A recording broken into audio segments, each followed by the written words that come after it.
сол үшін шын иман деген нәрсе қазір бізде мынандай нәрселер де болып жатыр. Тәңіршілдер ескі иманның қамқорлыққа алынбағаннан кейінгі шыққан туындысы шайтанның азғыруымен әлі де неше түрлі нәрселер шығуы мүмкін, ықтимал. Кепілдік жоқ.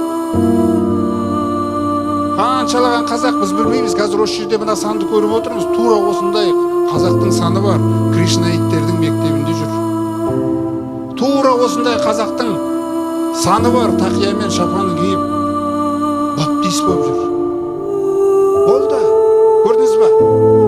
Біз бұны біліммен қамтып, қамқорлыққа алып үлгермей жатыр. Өзіміз енді ғана сапқа тұрып жатырмыз мына тура жолды.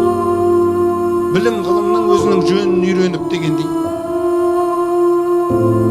Сондықтан біз жаңағы тәуелсіздіктерді алып жатқан кезде Алла тағала жаңағы өзіңіз мына естіп жатқан Нұр Мүбарактың жерін таңдап қойған.